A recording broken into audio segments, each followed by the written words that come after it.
السلام عليكم ورحمة الله وبركاته. ازيكم عاملين ايه؟ يا رب تكونوا في صحة وبخير.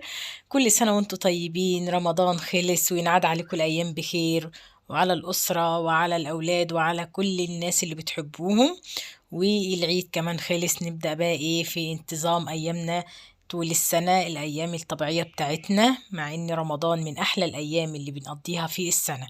ودلوقتي أنا هعمل معاكم الفيديو الجديد، بس قبل ما أبدأ الفيديو يا ريت لو عجبكم الفيديو ما تنسوش تعملوا اللايك والاشتراك وتفعيل الجرس عشان يوصلكوا كل جديد عن قناتي. ودلوقتي أنا عندي فرخة جايباها ومنضفاها قدامكم كده زي ما انتوا شايفينها كده، بسم الله ما شاء الله، جميلة كده. وتكونوا غاسلينها غسلة كويسة ونقعينها بقى في المحلول الملح، حبة سكر وحبة خل وليمون وفي مية كده تنقعها شوية. ودلوقتي بقى أنا التتبيلة بتاعتي عبارة عن بصل وتوم وفلفل رومي، قرن فلفل رومي. والبهارات بتاعتنا عبارة عن ملح وفلفل أسمر وبهارات الفراخ وبودرة الديميكلاس وشوية من الكاري والبابريكا المدخنة وشوية من الحبهان المطحون. وعندنا بقى هنا الصلصة، وعندنا كيس بسلة زي ما انتوا شايفين كده. انا خدت كل الحاجات دي بقى البهارات بتاعتنا، طبعا ما خدتش ولا الصلصة ولا البسلة، وضربتهم مع بعض في الخلاط. ممكن تضربوه في الهاند بلندر زي ما انتوا عايزين، تضربوهم زي ما انتوا عايزين خالص، فضربتهم في الخلاط. واجيب بقى ايه الفرخة بتاعتنا كده وابدأ افتح فيها فتحات كده بالسكينة، فتحات كده يعني ايه، فتحات صغيرة كده عشان تستوي معانا والتتبيلة توصل لكل جزء ايه فيها. اهوت كده بالشكل ده. واجيب بقى ايه التتبيله بقى وابدا بقى ايه اتبلها كده. طبعا انا بستعمل ايدي، انا مش لابسه جوانت ولا لابسه اي حاجه عشان انا بعمل في بيته. طبعا انا غاسله ايدي كويس جدا، وانا بصراحه من النوعيه اللي بحب يعني ايه ما بحبش البس الجوانتات يعني.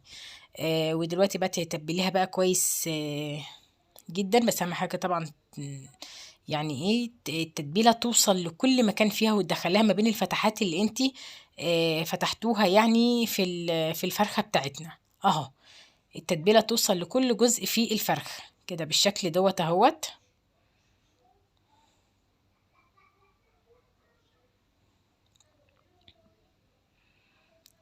كده. بصراحه الفرخه دي التتبيله دي جميله جدا وهتعجبكم، جميله فعلا جدا جدا جدا يعني عن تجربه اهو. نبدأ بقى ايه بعد ما تبلنا الفرخة بقى نبدأ بقى نكتفوها كده بالشكل دوت، نقفلوا الفرخة بتاعتنا يعني نكتفوا الفرخة كده بالشكل ده، ونسيبوها بقى ونروحوا نكملوا بقى ايه بقية الوصفة بتاعتنا اللي احنا بقى ايه هنستعملوها مع الفرخة بتاعتنا ديت. عندنا بقى هنا طاسة او اي حاجة هتعملي فيها، وحطيت فيها بقى ايه معلقة سمنة بلدي كده محترمة كويسة. ومجرد ما السمنة تبدأ تدوب وتسيح معانا، عندي بقى هنا بقى هو كيس البسلة اللي هو قدامكم دوت، ابدأ انزل بيه كده واخده بقى تشويحة كده بقى في السمنة البلدي كده. يعني بصوا نشوحوه لغاية ما تحسوا ان هو وصل بقى لدرجة الخضار بتاعته اللي انتوا شايفينها قدامكم ده. طبعا عشان انا مطلعاه من الفريزر. وبعد كده احط له شوية من الملح وشوية من بهارات الطبيخ اهوت. وابدأ برضو ايه اقلب ايه تقليبة برضو كويسة كده لحد ما تحسي ان البسلة بدأت تنزل المية بتاعتها كده اهوت. والنار طبعا زي ما انتوا شايفينها النار ايه متوسطة مش عالية. البسلة تبدأ تنزل المية بتاعتها كده وتبدأ ايه تجف معانا. وبعد ما تحسي ان هي بقى بدأت المية بتاعتها بقى تنزل كده، او ايديكي اهم حاجة ايديكي فيها تقلبيها شوية كل شوية كده. طبعا المية بتاعتها اهي قدامكم اهيت يعني بتبقبق كده تحت البسلة اهوت. عندي بقى ايه هنزل ببقية التتبيلة اللي انا كنت عاملاها لتتبيلة الفراخ. صراحة التتبيلة دي هتديها يعني بص تيست عالي جدا. بس انتوا هترموها فانتوا تحطوها مع البسلة، احنا كده كده هنعمله الفراخ مع البسلة اهو. انتوا ممكن كنتوا تعملوا الفراخ بس لوحدها تقطعوا تحتها بصل وكده، بس انا حبيت اطعمها بالبسله يعني ايه يعني حاجه خضار يعني، وانا ما عنديش غير البسله يعني ما عنديش يعني حاجه احطها، فحبيت اللي انا احط البسله ديت اللي انت تتصرفي يعني.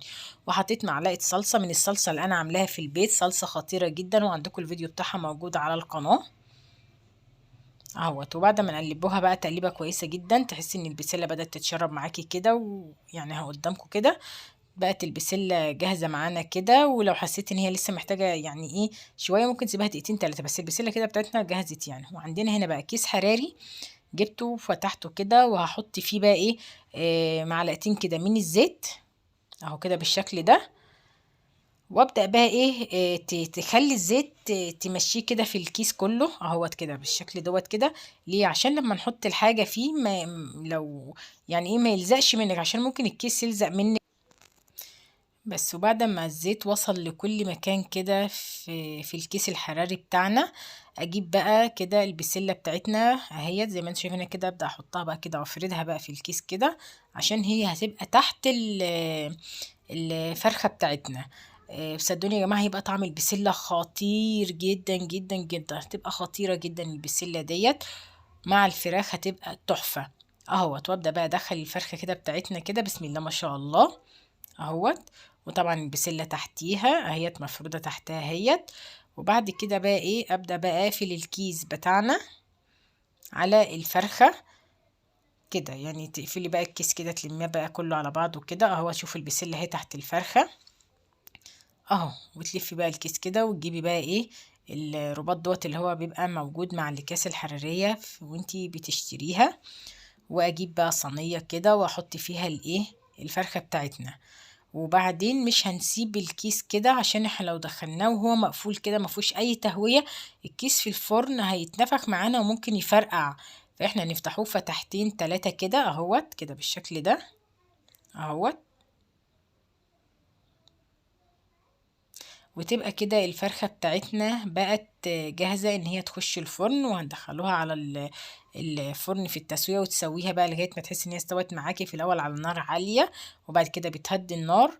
ودوت لون الفرخة بتاعتنا بصراحة خطيرة جدا جدا جدا زي ما انتم شايفين. وبصراحة البسلة تحفة، والبسلة واخدة برضو كده لون معاكي كده اكنك بقى شوياها كده، بصراحة خطيرة جدا جدا جدا. ودي كان الفيديو بتاع النهاردة، وبصراحة البسلة تحفة وكل حاجة جميلة جدا. واشوفكم الفيديو الجاي على خير، وما تنسوش اللايك والاشتراك في القناة، وباي باي.